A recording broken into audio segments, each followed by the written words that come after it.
Hi guys, welcome to uh, another video.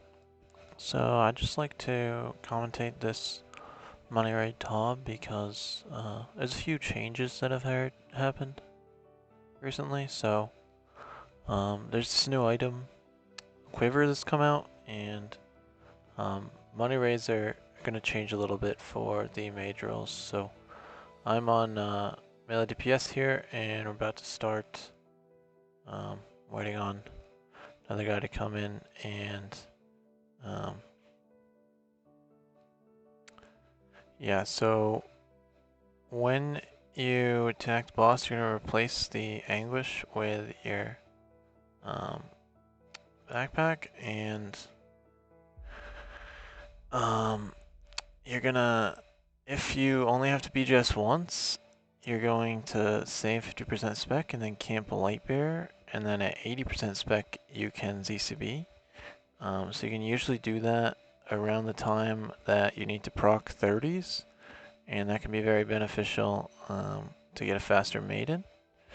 Um, the other reason I have a volatile here is because it still gives you 15% damage boost, like a Kodai, but it has this special tech which uses 55% of your spec, which can be very useful. So you see here, IZCB unfortunately puts me on attack cooldown, so I can't actually freeze my 2. But we scythe it down 5%, so it works out. Fortunately, I forgot to put my torture on, so I'm still trying to learn how to use the quiver, but I'll be getting better at that. You can see IX, he is ECBs after freezing force, so that's also pretty good. We get a 121 there, which is a decent force time. And then, yeah, so we get into Bloat. I'm basically the first one running there. I will say, if you were to bring a blue salve, you actually have very high odds because now you have the backpack instead of the anguish, so you can use the backpack and the blue salve. But my inventory doesn't really let me keep the salve, so I'd only really recommend that if you can keep it, but you can also, you have a fuck ton of points saved up, you can unimbue the salve and then drop it. But here I get a natty and it's 87%, and I think it goes down at like 85. Mochi p-necking away. Luckily, I don't get maxed by the flies there, but I am able to get to the boss on tick 29, so swift hit for 7 hits and flinch for Chally, and now with that angler I should be high enough where I can't die to the flies. And unfortunately, IX there, he did not get his Chally off because he didn't know what tick he was on. I see that's 4% here, so I go in for the Halley. Again, that's Halley on half damage, but I figure just send it, my teammates can finish off the rest of it. And luckily they are able to finish off the blow here. So I'm following Mochi just so I can get get a little closer to that divine pot, because I need to pick that up since I dropped that so I could BGS. But we just want to get into Nylo to get, more money faster. Faster rate equals more money. So, yeah, here is where you're going to see the volatile being used a little bit. So, basically the volatile doesn't actually get used on the boss or anything. It manipulates your spec bar so that you're at 55% spec, or no, you use 55%, so you're at 45%. And then over the course of the Nylo room, you'll just regen the waves so that at the boss, you're at 95% spec, and you can chally from 95 to 65, but then your spec bar is about to regen, so you'll regen to 75. So you effectively have 105 spec when the boss spawns, and that way you're able to scythe the boss as it spawns, and then chally, and then if it goes range, you're able to immediately ZCB, and you don't have to wait another 30 seconds to regen from what you would have been 70 spec to 80 spec after challying. So that's very beneficial, and that's basically just the one reason of the volatile. And again, it's 0 inventory loss because you just replace the Kodai with the volatile. So standard melee DPS roll here. I may go in and do an in-depth commentary of the waves where I'm pausing and playing, but for this VOD, I'm just gonna commentate as we go. So sight the bigs, sight the doubles, sight the big, sight the smalls. Again, I'm adjusting to using the backpack instead of the anguish. I think it's perfectly fine. I just use it the way I would use an anguish, and I saved a lot of darts that way. Um, it'll be nice for rangers once they have it because they'll get to save their darts much more money raids, whereas even in money raids, rangers would never been bringing Avas just because it's just not a very good item. Um, but now they get to keep their darts, which is pretty nice.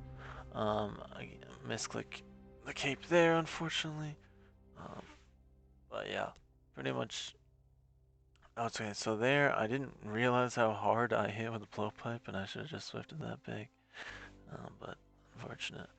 And yeah, it looks like here, trying to barrage. Again, the volatile is the same as the Kodai. Um, but unfortunately for me, I'm kind of was barraging in the high tick crabs. I probably just should have left those, but works out. Just keep scything, yeah, I should have swifted that, focus the big. And then here, I really should have stayed on my bigs, but able to get the 27 in one shot and the 26 in one shot there. And I really should have left that crab because it would have just exploded. But here, I'm just cleaning up the smalls. I end up getting late to the 30. I really should have gotten that 30 before the melee. EX does get the 30 instead of me, I guess. Unfortunately, that switches to right as I click it. That is unfortunate. And Nylo on that mage aggro. But luckily it does die. And then I realized that I'm not on that, but also see this guy. So it looks like the range big got popped pretty late, which is unfortunate. But luckily we still get the 257, which is a respectable time. And here you see the value of the volatile spec. So you can see I'm already halfway regen from 95, and now I'm at 95, but it's only going to be like 6 ticks before I'm 75 again after challenge specking instead of a whole 50 ticks. So now I'm already 75, ready to ZCB spec. Unfortunately, it doesn't really go range, so obviously I can't really ZCB spec it on the mage phase, but I think it does end up going range here eventually, not there.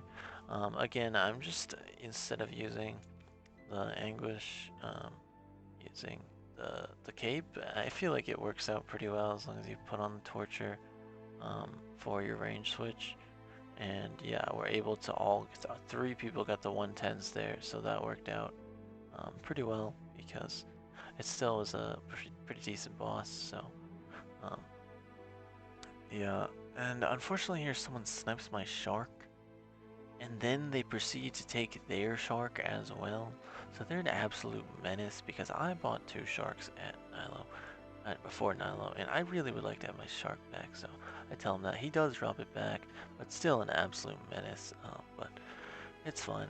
I will very commonly drink my divine after the Nylo room and then drop it outside soap because, as you can see here, I clearly have a full inventory, so I need to drop something so that I can equip my T-bow for the pre-fire.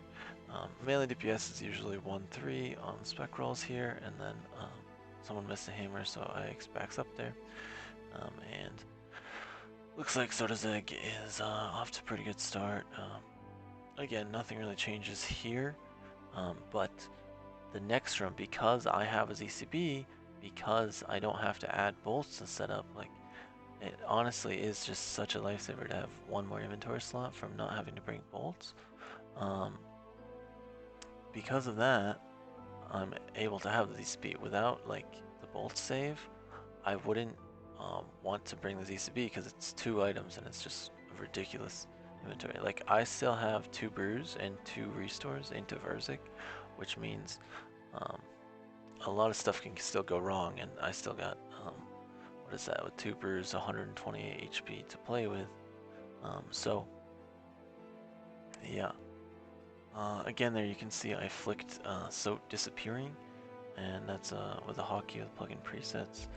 I would recommend hiding the white screen on, so I waited a tick there, which was not ideal, but I would recommend hiding the white screen on Sotezeg because without hiding the white screen, what happens is you can't really see the start of the maze when you get teleported.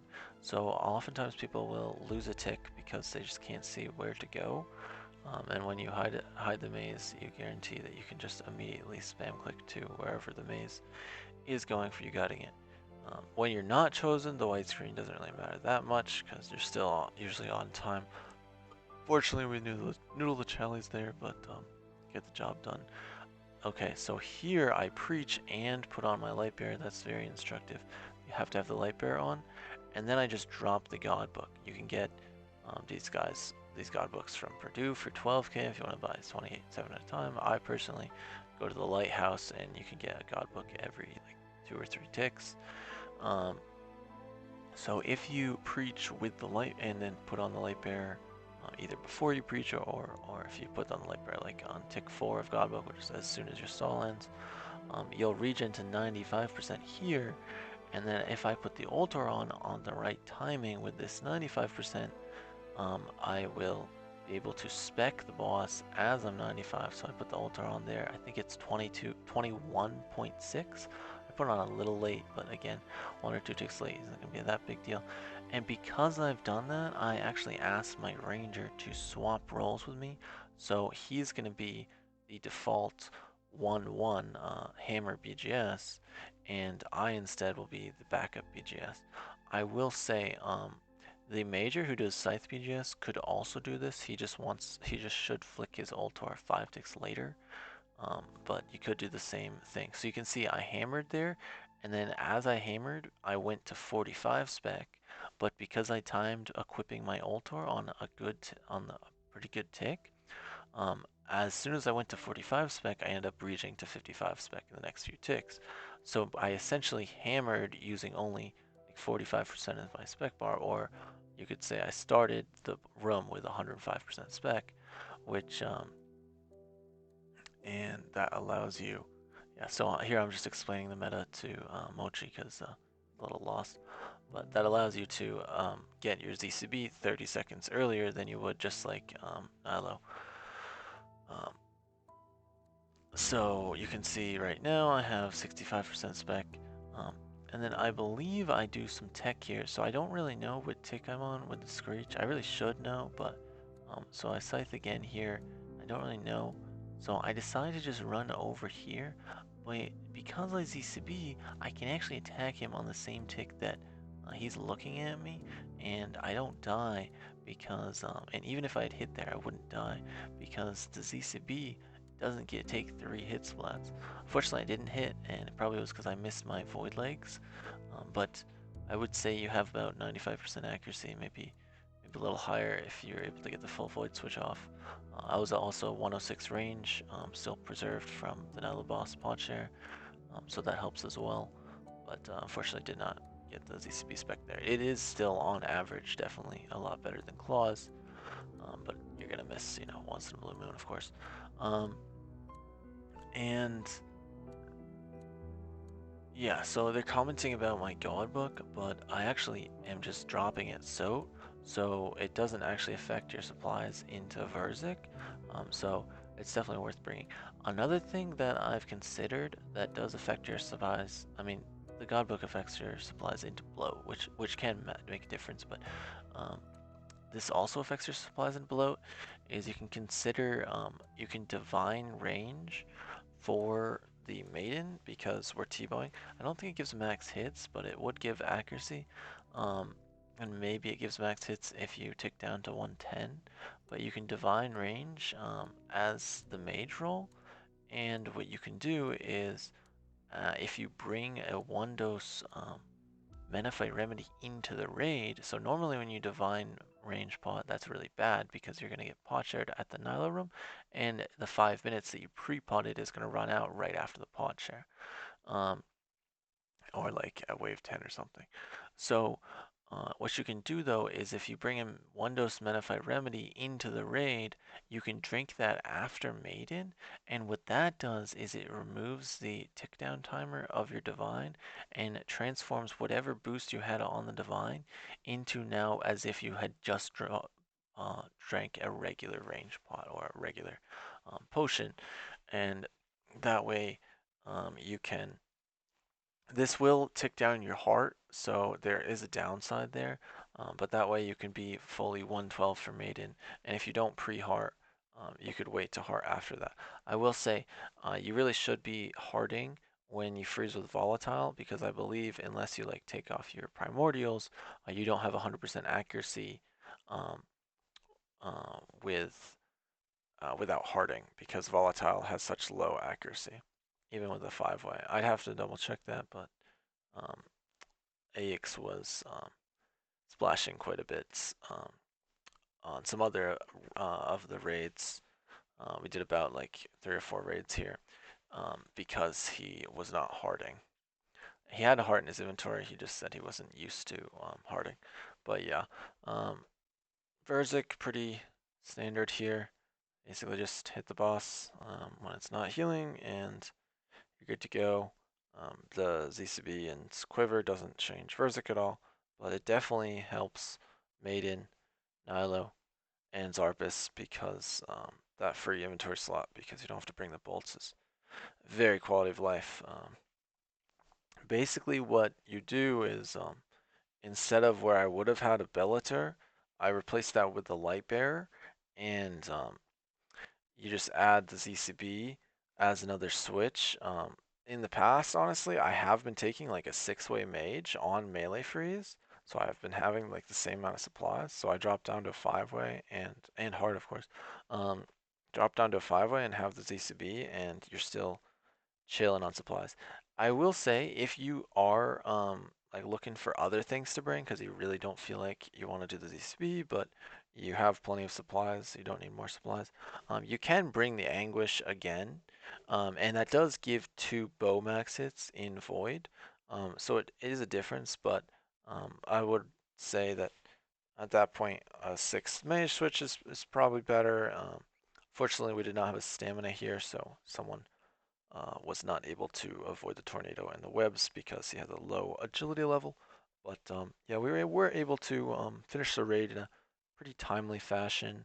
Um, and yeah, I hope you guys enjoyed the video. Have a good night. Please like and subscribe. Bye.